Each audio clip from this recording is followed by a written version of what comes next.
Position and displacement. Distance and time did not require us to define where we started from or where we ended up. They just measure how far we traveled and how long it took to get that far.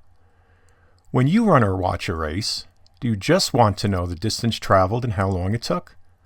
Would you watch it all if all you wanted to know is who won at the end?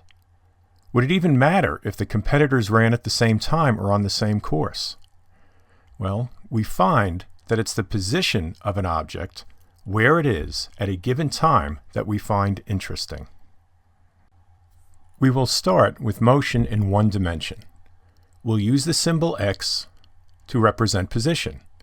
Left or negative and then right would represent positive. So over here, this is to the left, that's a negative X, and to the right, we'll call that a positive X. We can also think about compass directions in terms of positive and negative.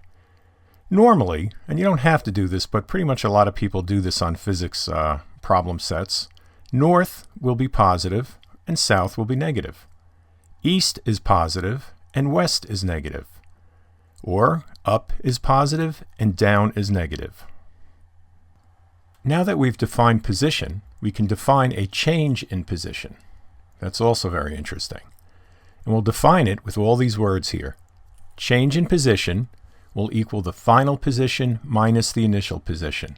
In physics, most of the time it's always going to be final minus initial. Displacement is the word for change in position. So we learned position, and now we're talking about displacement, which is the change in position. Every time you want to solve a problem, do you really want to write all of this out? Change in position equals the final position minus the initial position. That's a lot of letters. In physics, we like to use shorthand. Not the old kind of shorthand that people used to do before they had recording devices, but in physics for using a few symbols to write a lot of words. And actually that's like the old shorthand too, but here we're talking about physics. X sub f, and f is a subscript here, means the final position or your present position. X initial, x sub I, means the initial position. So that's at the start when time equals 0. And many times you'll see x sub 0 written like that. And we're not done with our shorthand yet. We will use the Greek letter delta, written like this, for the phrase change in. So delta x means the change in position. And this long equation sentence that we had over here becomes delta x is x sub f minus x sub I. Less to remember and less to write. Displacement describes how far you are from where you started, and it doesn't matter how you got there. It's independent of the path you took. For example, if you drive 60 miles from Philadelphia, Pennsylvania to Toms River, New Jersey, and we graph it like this, here's Philly, here's Toms River over here, and we label the starting position x sub I, and like I said on a couple slides ago, sometimes people do x sub 0. And once you get to Toms River, spend some time there, and then you drive 20 miles back towards Philadelphia, and that's in this green line here, you head back there, and that's going to be your final position. Maybe you stop for dinner or something, and we'll call that final position x sub f. You have traveled a distance of 80 miles, but only a displacement of 40 miles to the east, or that can be known as plus 40 miles. Since that is how far you are from where you started, we can calculate displacement with the following formula. Delta x is equal to x final minus x initial. Distance is the number of units, meters, feet, miles, traveled.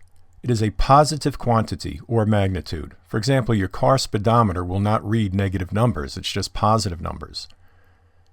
So if you go out for a 2-mile run as exercise, is the objective to get from one specific place to another? Well, it kind of is. You want to wind up back where you started, but we'll ignore that. Or just to run 2 miles. That's distance. You want to make sure you cover a distance of 2 miles that your body is actually going through. However, displacement can be positive or negative, since you can end up to the right or left of where you started. It is a straight line from the starting position to the final position.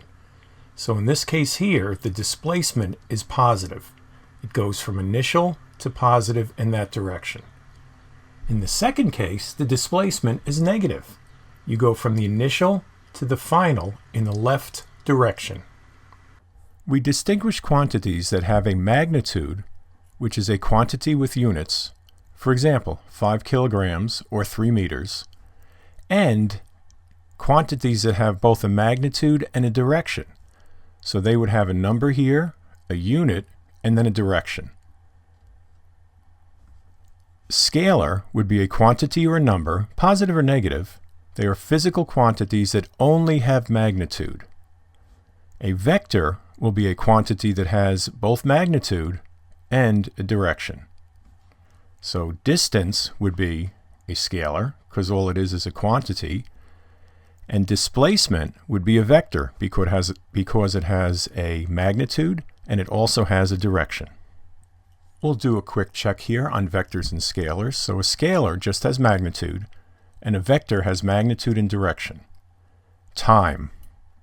Well, time really only has one direction. It goes forward. So we'll call that a scalar. Distance, said on the previous slide, that's just a number and a unit, like you ran 2 miles or 400 meters. Don't care what direction you went. Scalar. Displacement now, you have a magnitude, for example, 2 miles, but then you also say whether you ran north, south, east, or west, so that will be a vector. Speed, that's read off a car speedometer. Again, it doesn't tell you which way you're going, so we're going to call that a scalar. There's no sense of direction there. And number of students in this room, or any room. We don't care what direction they are or how they're moving in the room. We just need a number. So that likewise would be a scalar.